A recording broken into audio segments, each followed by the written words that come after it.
He is the congressman from California's 25th District, took over for the unexpired term of Katie Hill, a Democrat who resigned. He's a native of Santa Clarita since he moved to Saugus, California in '82 with his mom and his stepfather, who was an LAPD officer. Always wanted to become a naval aviator. Was nominated by Representative Buck McKean to attend the Naval Academy in Annapolis, where he graduated in the top 3% of his class with a degree in poli-sci. He became an FA-18 pilot, was deployed several times on the USS Nimitz, a nuclear-powered aircraft carrier. Saw combat operations during the first 6 months of Operation Iraqi Freedom in 2003. Participated in over 30 combat sorties in skies above Baghdad, Fallujah, and Tikrit. Flew over 30 missions, as I pointed out. His district covers part of Northern California County, Eastern Ventura County, includes cities of Santa Clarita, Simi Valley, Palmdale, Lancaster, and the northern part of the San Fernando Valley. Please welcome back to the program Congressman Mike Garcia. Congressman, thank you so much for taking the time. We appreciate it. Hey, thanks for having me again, Larry. Really appreciate your time. Congressman, how's your race going? It's going very well. You know, we really never came out of campaign mode with the special election just on May 12th, being in office now 6 months. We kept the team together, one of the best grassroots campaigns in the nation, with about 500 volunteers who are out knocking on doors and making phone calls. And we've got all the same ingredients here with only a day to go, and we're feeling very confident about this one. Well, Congressman, when you and I talked after you won to take over in that special election, you knew that they were going to turn all their guns against you and put a lot of money into your opponent. Is your opponent outspending you? No, we're actually outraising her and outspending my opponent. My problem is I've got Nancy Pelosi, who has spent about $6 million from her PAC in the last 6 weeks. So overall, we're probably neck and neck in terms of who's spending the total amount of money. But Pelosi has not gone quietly into the night on this one, and she's definitely taken this very personally and looking to get the seat back. But I think we're going to be able to hold her off here. We do need the good guys to show up and vote. A lot of Republicans still need to vote, and that middle third is still showing up in good support here with 24 hours to go. So we're looking for that final turnout. I'm talking to Congressman Mike Garcia. Congressman, in your district, what are the big issues? Well, right now it's just about survival. I mean, we've got obviously the COVID crisis going on, and we're experiencing one of the highest unemployment rates in our district throughout the entire nation. Here, we've got a lot of large corporations and amusement parks, Hollywood production that's out of business. So for me, my last 6 months have been focused on taking care of our constituents. Katie Hill resigned in November, and we didn't take office until May. So we had about 500 casework packages that we were focused on helping our constituents with VA, Social Security, COVID relief. And I'm running against someone who is truly a bona fide socialist who represents us in Sacramento in the Assembly, and she's passing bills like AB 5 and raising our taxes. These are bills and tax initiatives that are absolutely crushing our economy. So she's got her fingerprints all over this mass exodus of Californians leaving. And it's really about just survival in California and making sure our country doesn't turn into what California has become.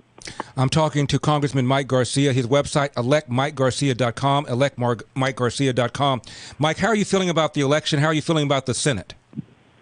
Yeah, I think overall, I think the president's going to win by a substantial margin. That's my opinion. Just based on the energy we're seeing in the swing states, the numbers are looking more favorable than they were. The energy, Congressman, is off the chart. I've never seen energy like this. Yeah. Mm-hmm. Yeah, and we're seeing it as well in our district. I mean, we have rallies and parades and folks coming out to support not only the president but also myself. So I think my race is going to be okay. We're gonna have some anxious moments here for the next 24, 36 hours. President will be fine.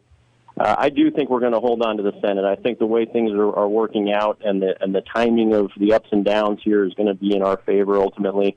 The president's done a nice job of continuing to work hard, and all these Senate candidates are continuing to push hard as well. So I think we're going to be okay. Hopefully we have a shot at getting the House back. That's looking like less likely than holding the Senate, and obviously the president winning his election, but we've got to run like it's a real opportunity. Congressman, as you know, most of the national polls have the president behind, and most of the polls have him behind in the so-called battleground states. I take it You don't put much stock in the polls.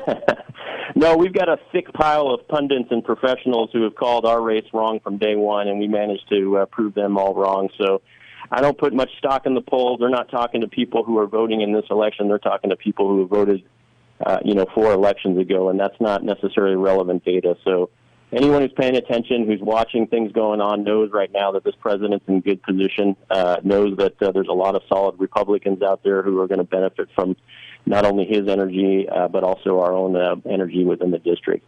We just have to convert it. We've got to get the good guys to show up to vote. It's not just Republicans. There's conservatives in the middle third, and there's about 10% of the Democrats who are going to break our way. And we just got to make sure they're getting to the polls.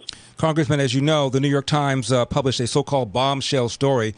And since then, there have been other stories that suggest that Joe Biden knew a whole lot more about what his son was doing. And maybe Joe Biden might even be the person referred to as the big guy, close quote, on one of the emails. The big guy would be entitled to 10% of some sort of deal that's being done.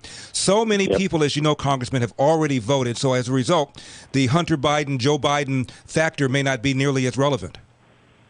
Yeah, unfortunately, it was a little bit late in the timing, maybe to move the needle too much. But I think that middle third, like I said, the folks who were either undecided or being objective were waiting towards the end.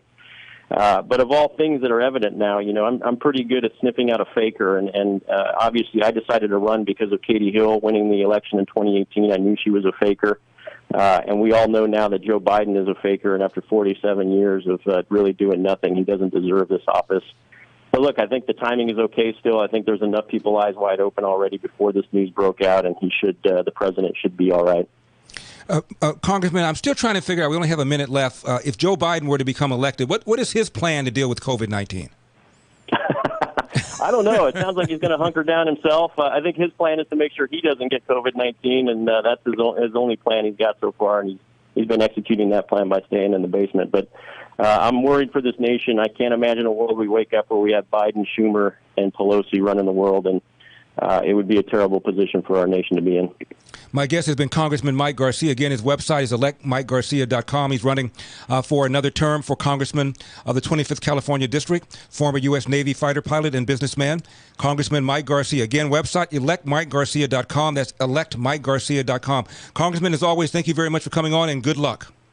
Thank you, Larry. I really appreciate it. You got it. 888-971-SAGE. I am the great Eldersky. Do not leave town.